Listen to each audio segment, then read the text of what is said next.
tonight's topic in the series of the Mashiach lectures, and this is lecture number 5, tonight's topic is the topic of Gog UMagog, the mystery of Gog UMagog. And, I've been approached, this is something I've been doing for years, to discuss topics related to Moshiach and Geulah. And over the course of years, I've been approached by people, different individuals, seeking to learn a little bit more about the epic of Gog UMagog, and whether the Rebbe Lubavitcher Rebbe sheds any light on this very enigmatic, very mysterious topic. And so what follows in tonight's lecture are some of my findings. Now, you do have several modern-day authors, people that have wished to apply the prophecies of Yecheskel, the prophecies of Zechariah, of Daniel, of Yoel, where we have accounts of the wars of Gog UMagog. So there are modern-day authors that wish to apply certain modern-day global skirmishes, and they want to ascribe those to the wars of Gog UMagog. And their conclusions, they're very thought-provoking, I would say, they're very compelling. This would be an example of one person, Raphael Eisenberg, both in his book Chevli Mashiach Bizmanenu, which I think came out in the 70s, and also later on he also wrote this book, A Matter of Return, where he includes Russia and Germany and some other nations, modern-day nations, as maybe being those that are very involved in the wars of Gog UMagog. But nevertheless, I'm going to avoid that temptation to examine the correlation between the different biblical prophecies concerning Gog UMagog and different events that are happening in our day and age. And rather, I would like to take the Rambam's cue, and I'm going to forward a little bit to a slide over here.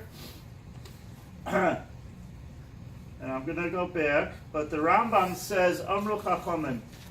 This is Rambam, Hilchos Malachim, O Mochamois. It's chapter 12, and it's halacha number 2. The Rambam says that our sages say that really there's no difference between Yemais Mashiach and nowadays, except for the subjugation to government. And the Rambam continues, it seems from a cursory reading of the books of the prophets that in the beginning of the days of Mashiach there's going to be this very cataclysmic war, this global war called the Wars of Gog UMagog. And I should just comment right now that the dominant opinion in the sources is that Gog is the general who is going to lead this conglomerate of nations called Magog, and he's going to lead them, and he's going to engage in battle against Israel, sort of like the final battle for their survival, the survival of the nations, and they're going to gang up on Israel. It's interesting, the words Gog UMagog actually are the numerical equivalent of 70. And there's the 70 nations, right? So that 70 nations knows the entire world is basically going to join forces and to approach Israel. But anyway, he says that that's going to happen in the beginning of the days of Mashiach.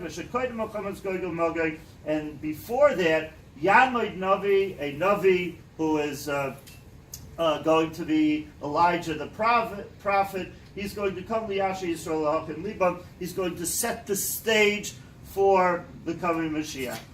But then, and this is something that's very important, the Rambam says, I thought I underlined it, I guess I didn't, but the Rambam says that Hachachamim, Kol Elu Advarim, all of these things, Eliyahu coming, the wars of Gog UMagog, Lo Yeda Adam Eich Yiyu Ad Sheyiyu. man will not know the exact occurrence and when they're going to occur and how they're going to play out, because these things, these issues, like the wars of Gog UMagog, are secrets even from the prophets. Imagine that even Isaiah and Ezekiel, the prophets, they really didn't have a grasp of exactly how it's going to play out. Also, the wise men, they don't really know exactly the order of events. And that's why we find that there are discrepancies and there are arguments and disputes concerning these issues. V'al kol ponim, says the Rambam, this is not a fundamental principle of our Yiddishkeit to know exactly how Gog UMagog is going to happen, when it's going to happen. And a person should never really delve into these things and try to really, really understand them. And therefore, I'm going to take that cue of the Rambam. And so therefore, my goal tonight is simply to bring to your attention the different places where the Rebbe does mention the concepts of Gog UMagog. They're few and far between, but he does talk about them, but it was a work to find them. This was before the days of the internet and all the things that we have available to us nowadays, but it was an act of love. Okay, so let me just go back a moment to a couple of slides. Okay, the prime sources where we could find out about the epic of Gog UMagog would be in Yecheskel, Ezekiel, chapters 38 through 39, Zechariah, chapters 12 through 14. Zechariah also mentions about, the Gemara in Sukkah tells us that what Zechariah is talking about, a Mashiach, not Mashiach ben David that we are acquainted with, but a Mashiach ben Yosef, someone who descends from the tribe of Joseph, and it says that he is going to be a general in the war of Gog UMagog, fighting Gog UMagog. He's going to be slaughtered by those forces. It will be devastating for the Jewish people, but then ultimately the Mashiach ben David will come, and he will proclaim victory over those forces. He'll also resurrect Mashiach ben Yosef, discussed in the Gemara Sukkah, but that's based on Zechariah that we just pointed out, chapters 12 through 14. Then we have Daniel, chapters 11 and 12, Yoel, chapter 4, Bereshis Rabbah, Tzadachez Beis. This talks about how Yaakov, when he gathered his sons, the Shvatim, the tribes, in order to bless them at the end of his life, so he wanted to tell them about what's going to happen ba'acharis hayamim, and according to one comment in the Mezeritch, that would refer to Achusam Yom Gog UMagog, what's going to happen by the wars of Gog UMagog, and that would be Bereshis Rabbah 98:2. Okay, then we have the Gemara in Sanhedrin. The Gemara in Sanhedrin tells us that there was an episode where Moshe Rabbeinu was looking for a new set of elders, of Zakenim, and there were two individuals, very highly spiritual individuals, by the names of Eldad and Medad, and they were prophesying in the camp. And according to one opinion in the Gemara, it says that they were prophesying firstly about that Moshe Rabbeinu is going to pass away before entering Israel, and secondly, al iske Gog UMagog hayimisnabim, that they were prophesying about the events of Gog UMagog. Okay, then we have Chumash Devarim, also the Targum Yenis and Ben Uziel. That would be chapter 34:3. Discusses also, the Targum, you'll find a lot about the concept of Gog UMagog, and actually the Targum talks about a general by the name of Armelius. And Armelius would share the same root as Rome.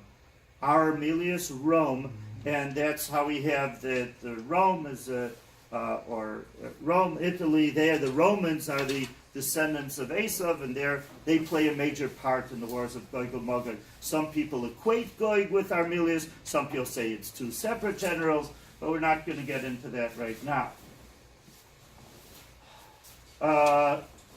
We have the Shalos and Tshuvas Chassam Sofer, Tshuva Tzadek Ches. I don't have time to go into it right now, but it's interesting nonetheless. At the end of the lecture, if anyone wants to email me and find out the exact sources and they need copies of it, I'll be more than glad to share that with you. Okay, so we discussed the Rambam. So basically taking the cue of the Rambam, so I really don't want to get into the very, very nitty-gritty of Gog UMagog, but instead I would like to discuss about the Rebus View. So firstly, this we did already. Yeah, okay. So we have a Sikh of the Rebbe, and let me first go to the Sikh, and then I'll go back to these sources, because these are sources that are written in the Sikh of the Rebbe. So this is Chelik Lamed Beis, volume 32, pages 184 to 185. Amru Razal, our Chachamim tell us that Rabbi Yeshua says, B'Nisan Nigalu, that the Geula will come in the month of Nisan.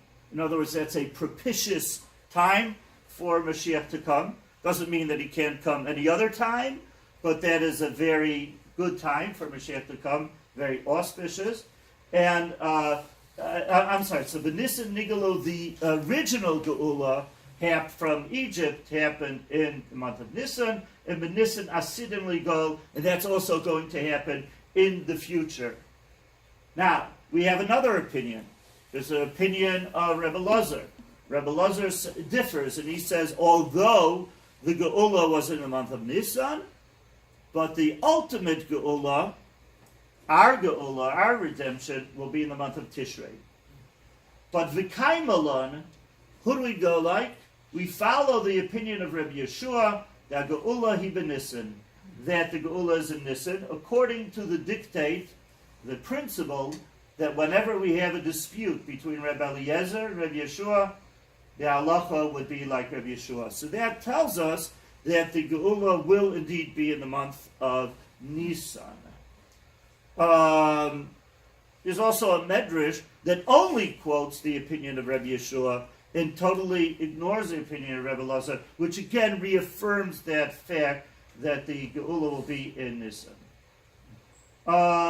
This is a continuation of that Sikha. Now, the Rebbe poses the question, one second, you're telling me that the Geula is going to be in the month of Nisan, but here we have a Haftarah. We have a Haftarah that we read on the Shabbos of Kol HaMoed Sukkos, and the Haftarah is B'Yom Boy Gog. That's from Yecheskel. The day that Gog comes and he amasses his army and he ascends to Israel or descends to Israel from the north. So we're reading the Haftarah about Gog on Sukkos. Why? Mipnei de betishrei tiyam Gog, because according to the Shulchan Aruch, the reason is because the War of Gog is going to be in the month of Tishrei. So, if the War of Gog is going to be in the month of Tishrei, so then mashma l'chora, so it seems that he holds, his opinion is, in the Shulchan Aruch, we bring it down in Halacha, the Tur, the B'Tishrei Nigolim, that the Geula will be in the month of Tishrei. So Yisroel the Rebbe says that is the war is going to take place in Tishrei, albeit that the war of Gog UMagog will take place in Tishrei. That is Techilas Yemaisa Mashiach. That is going to be already into the days of Mashiach. And like it says in the Rambam Hilchos Malachim that I quoted before, and again, the Rambam said that it seems Mipshutan Shalak Suvim, it seems that the war of Gog UMagog will be already into the first days when Mashiach comes. So in other words, the War of Gog UMagog will be during the first days of the days of Mashiach. However, the actual Geula will take place in the month of Nisan. So we have the Geula in Nisan, and then the War of Gog UMagog in Tishrei. Now, I just said, and then in Tishrei, but that's not necessarily the case. The Rebbe says, Sarach Ian, we have to do further research to find out in other words, it's possible that the War of Gog UMagog will take place in the Tishrei prior to the month of Nisan, or it will take place after the Geula will take place after the war. So, okay. Anything else of import here? And then the Rebbe brings different. Oh, this is important. We have the Gemara Avodah Zara. Fascinating Gemara. The Gemara talks about the fact that in the future, the Jewish people will be on their land. They'll be settled. Mashiach will be here. The Geula will be here. Everything will be idyllic. And there'll be an abundance of prosperity in the land. And what's going to happen is that the Gentiles, and especially those that persecuted us, will say, hey, it's not bad to be Jewish. Segut sein Ayid. It's okay to be Jewish, look. They're enjoying the prosperity. Why don't we join forces? Why don't we convert? And then they'll come and they'll line up and they'll say, can we be Jewish? Can we be Jewish? They'll say, no. You had your chance. You had your chance in the Gulag. You had your chance in the concentration camps. You had your chances during the Inquisition. You had your chance to join us when things weren't good. Oh, so now, mitamol, Johnny come lately, you want to become Jewish? No. So what's going to happen is that they are going to, on their own, they're going to take up Jewish practice. And they begin putting on phylacteries, tefillin. They're going to put mezuzahs on their doors. They're going to don the tzitzis, the fringes. And then what's going to happen is that the forces of Gog UMagog are going to come and invade. And they'll ask them, what's going on, guys? They'll ask the battalions. And they'll say, we're coming al Hashem v'al Mashiach. We are coming to attack God, as it were, and His anointed one, and His Mashiach. And they say, really? Okay. And then immediately, Ninakta es Moisre Semoi, V'nashlecha V'navei Semoi, they're going to cut their cords. They're going to cut their tefillin straps. They're going to cut their tzitzis. And they're going to join up with Gog UMagog, and they're going to get slaughtered. And then they're going to wish they never did that, whatever. But that seems to imply that what? That first will be the days of Mashiach, right? Those idyllic days. And then will come the War of Gog UMagog. So we have different contradicting Chazal. We have to work it out. But the bottom line is that the War of Gog UMagog will be in the War of Gog UMagog will be in the month of Tishrei. Let's see. Anything else over here? Oh, one other thing. This is from Lakota Sutras, volume 23, page 394, where the Rebbe says in a letter printed in the back of the Lakota Sutras that Milchemes Gog UMagog, that the War of Gog UMagog and the victory of Gog UMagog, you al Hara Yisroel, will be in the environs of the mountains of Israel, Yerushalayim, and around Yerushalayim. Okay? So globally, in other words, geographically, based on the verses in Ezekiel and Zechariah, that it will be around Israel. That's where the war will be taking place. Okay. Melech b'Mesiboy. This is a book that collects discussions that the Rebbe had, Lubavitcher Rebbe had, at his Yom Tov meals. There were a few people that were privy to those discussions. They were invited to those meals. The discussions were scant. The Rebbe was not prone to elaborating at those meals, but there were certain people that were prompted to ask the Rebbe questions in order to sort of get the ball rolling, etc. So, the Rashag, the Rebbe's brother-in-law, asked the following question. He says, what will be the order of events before, during, and after Tchias HaMesim, the resurrection of the dead? Rebbe's response, first will go the War of Gog UMagog, then Mashiach will come, and then will be Tchias HaMesim, the resurrection of the dead. Rashag, Reb Shmaryo Garari. How long will the War of Gog UMagog last prior to the coming of Mashiach? Rebbe doesn't say. Doesn't say in Chazal. Rashag, did the War of Gog UMagog happen yet?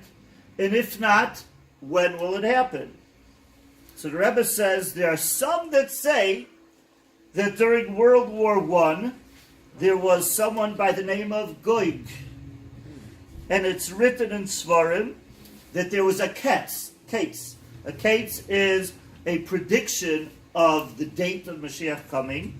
Over the ages, over the centuries, different people have predicted based on sources in either Scripture or Chazal. They predicted a date for Mashiach coming. So there was a Keitz of Mashiach coming the year 1914. Which is what? I'm asking you. 1914 is around the time of Toshayin. Now is the time of World War I. Okay. And during the war, in the times of Chizkiyahu, the king, so when they wanted to make Chizkiah Mashiach, there was also an individual in the times of Hezekiah whose name was Gog. This is from the Rebbe. Okay, now there's a sefer by Rabbi Leo Lapian, Lev Elio, Parsha Shmois, page 172. And Rabbi Leo writes as follows. I heard in London from the holy Rebbe Elchanan Wasserman, in the yeshiva in Los Angeles, or Elchanan Chabad, named after Rebbe Elchanan Wasserman, quoting the Chafetz Chaim, famous Chafetz Chaim, that Chazal say that the War of Gog UMagog will be threefold. After the First World War, the Chafetz Chaim, who was still alive then, said that this was the first battle of Gog UMagog, and the Chafetz Chaim says, in about 25 years there would be a second world war, which would make the first one insignificant, would pale in comparison. The first war, World War I, would pale in comparison to the Second World War, and that there would be a third battle. Now, Reb Elchanan, quoting the Chafetz Chaim, said that we should suffer the birth pangs of Mashiach, but during that time we should quietly prepare ourselves, even though there will be suffering, that perhaps we'll be worthy of seeing the comforting of Zion and Jerusalem. Okay, so that's one view, that these world wars could constitute the wars of Gog UMagog. But there's a contrasting view in Hakriya V'Akdusha.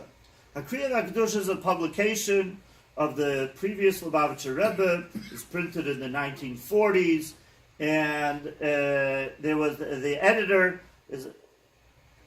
is a class for itself about the nature of who the editor was. He had a pseudonym, but the Frierdiker Rebbe also issued proclamations in those Hakriya V'Akdusha that L'alta l'tshuva, l'alta l'geula, that one must do tshuva immediately, and then immediately we could experience the redemption.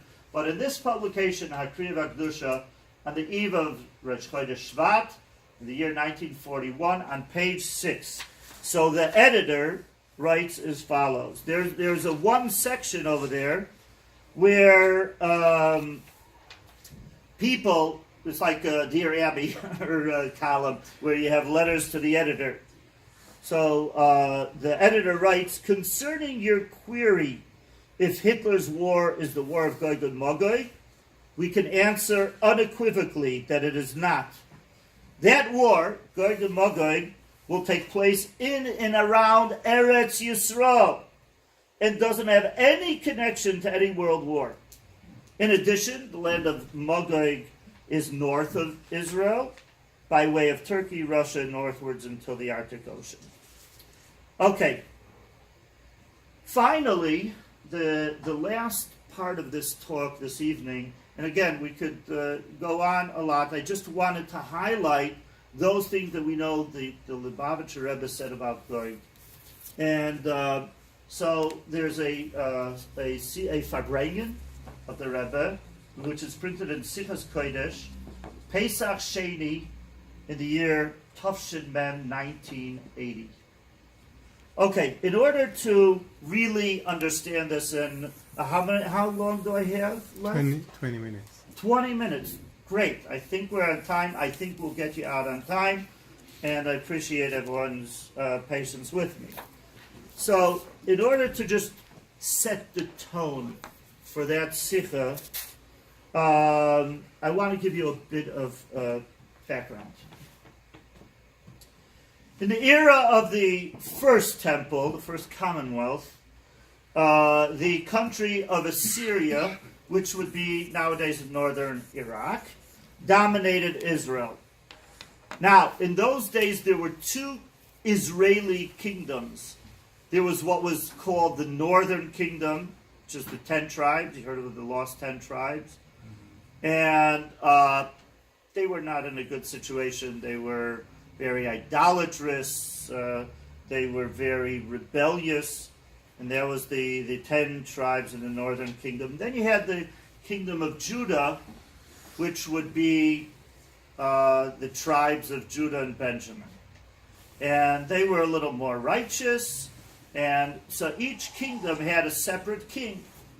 And the temple was located in the kingdom of Judah. Now, the king of the northern Israelite kingdom, his name was Pekach, he realized that, listen, there is a country called Ashur. Ashur is Assyria, again, northern Iraq. And they are dominating and controlling and making life miserable for the Jewish people. And so it's time for a revolution to take place. So what he did was he joined forces with the king of Syria. Which would, in those days was called Aram, but modern day Syria. And he wanted to also, this king of the northern tribes, wanted to enlist the help of the king of Judah, whose name was Achaz. An idolatrous king, but he wanted to get him involved as well in the revolt. So the prophet Isaiah, chapter 7, Yeshaya, God says to Yeshaya, go out and meet Achaz, that's the king of Judah, and also go along with your son. What was Yeshaya's son's name? Very interesting name, Sha'ar Yashuv, which means a remainder will return. And go with your son and tell him, be still, be calm, take it easy, let your heart not grow faint before these two smoldering firebrands. Meaning, they might be firebrands, the king of Assyria and the king of the northern kingdom, but don't be intimidated by them. Eventually, things will calm down, and you have no reason to fear. So that was a message that Yeshaya and his son Shar-Yashub were supposed to give to the king of Judah. And Yeshaya continues, he says, I'm going to give you a sign that this is going to happen, that things will get better, and that you don't have to fear what's going to happen. And that the sign is that the maiden, the Alma, will become pregnant and bear a son. So who is the maiden? So there's a difference of opinion. Rashi says, no, I'm not going into the whole thing with, I know why you're smiling. You're talking about the Christians. And this, okay, no, we're not getting into that. Okay, that's what is the virgin birth. Okay, We won't go there. But anyway, no, it's a young lady, but a married lady. The young married lady will become pregnant and bear a son. And the young lady is either Yeshaya's wife, so Yeshaya already has a son, Shar Yashuv, but his wife will bear another son, or it could be Achaz's, according to the Radak, Achaz's son.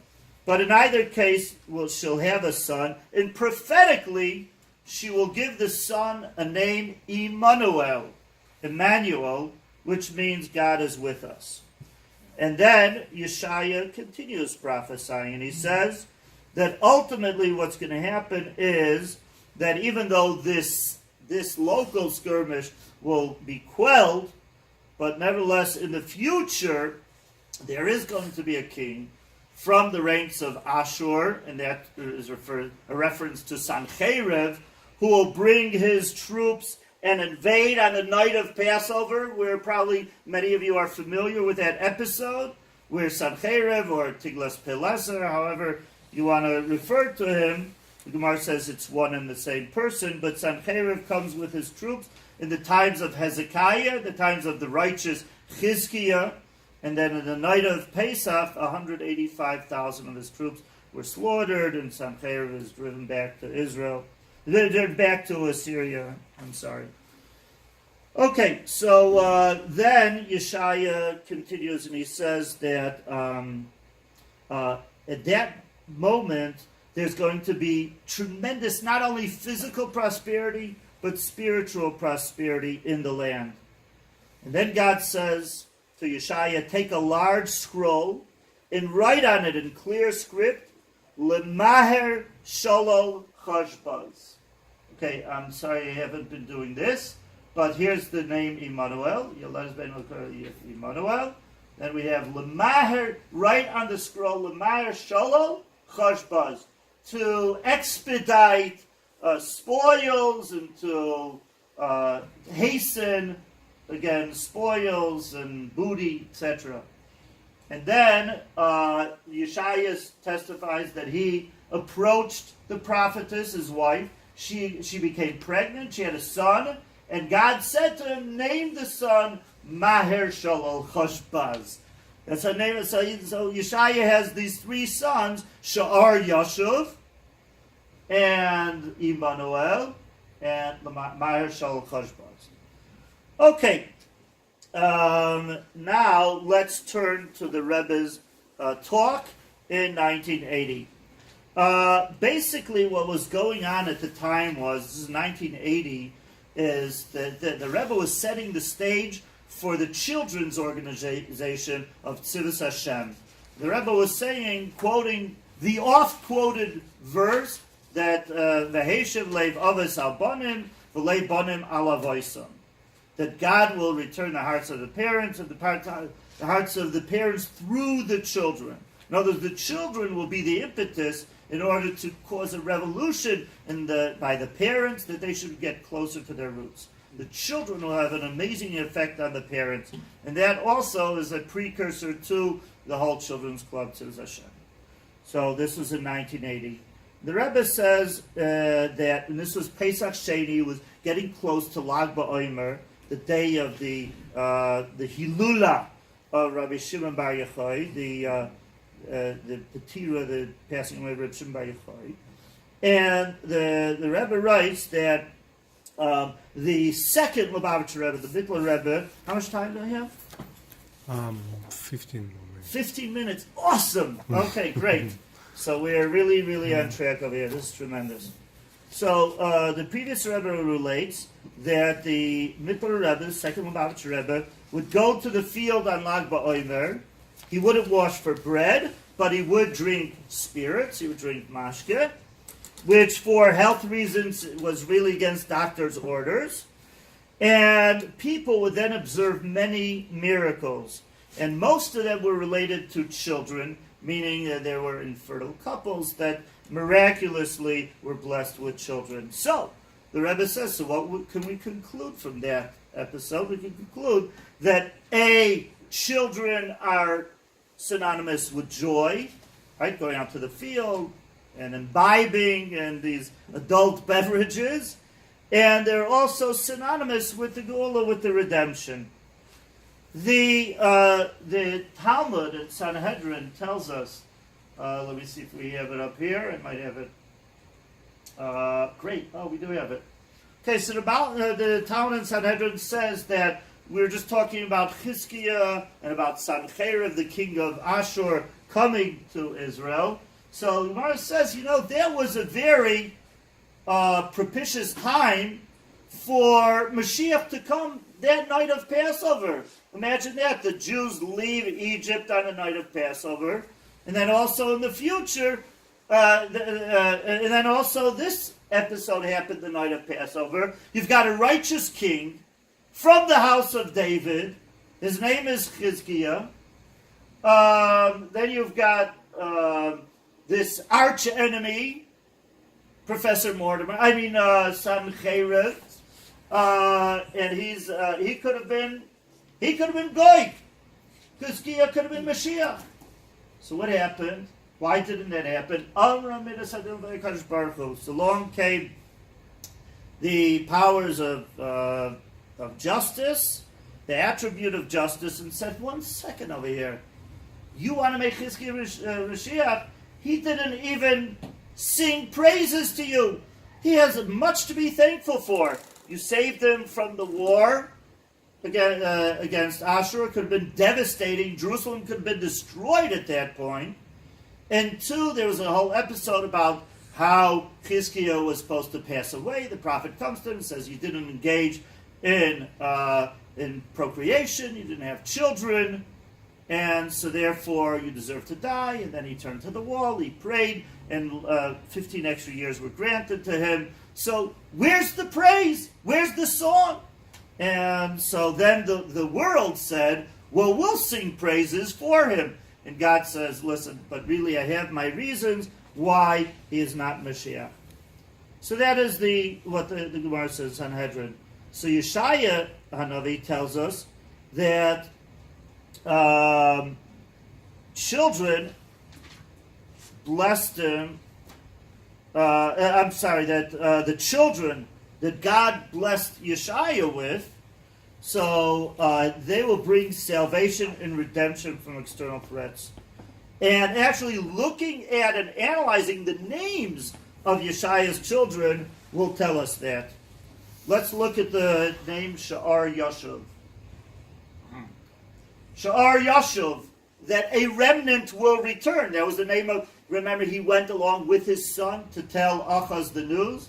So the Yashuv is reminiscent of Shivas Tzion, of returning to Jerusalem. Yashuv Shivas.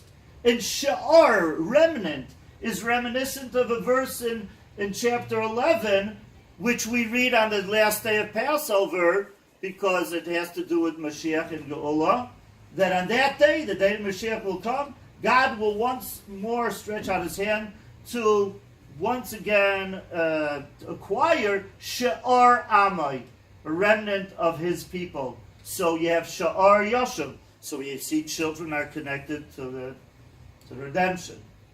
Then we have the other name, Maher Shalol Chashbaz, and that it's going to happen very quickly, that spoils.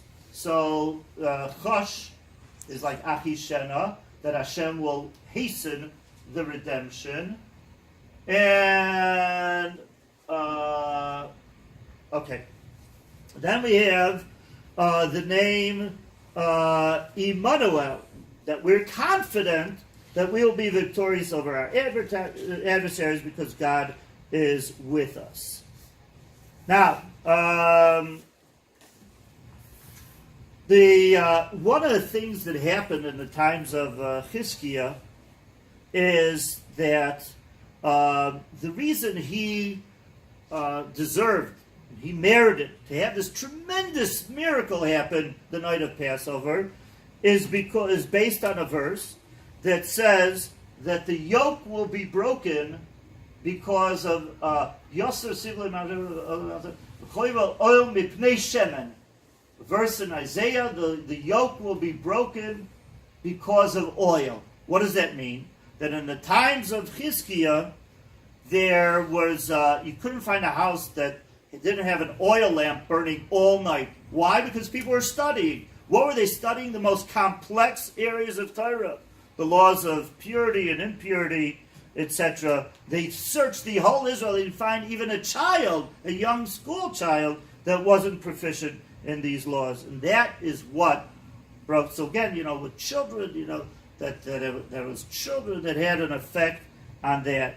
Which leads us to another point, the Rebbe says, all in this Sikha, and that is in the Talmud and Brachos. Talmud Brachos compares and contrasts two verses in Psalms and Tehillim. You have the chapter 3, verse 1, Mizmor LeDavid, a song to David when he was running away from Avshalom Benoi, Avshalom his son, story about the rebellious son that kicked him off the... And then it says, Hashem, Morabu Tzorai, my tormentors are so multitudinous, if there's such a word. He said, I have so many tormentors. And what are the tormentors? His own child, his own son, is his tormentor. But then, in chapter 2 of Tehillim, when it says, Lama Rakshu Goyim, what are the Goyim making such a tumult?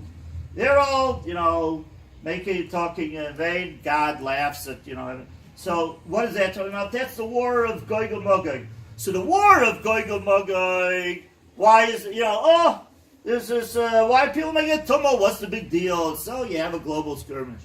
But when it comes to your own son, then that's something you have to really worry about if it's a rebellious son. So the Rebbe says that on the subject of Gog UMagog, we could ask, how can these wars in this day and age be ascribed to the wars of Gog UMagog? It's clear from the verse of Yecheskel these wars will take place in the environs of Yerushalayim.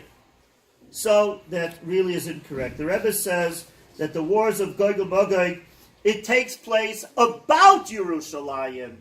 In other words, they have a problem with Yerushalayim. Yerushalayim means Yira Shalem, complete fear, complete sanctity. The sanctity of Yerushalayim is going to remain intact.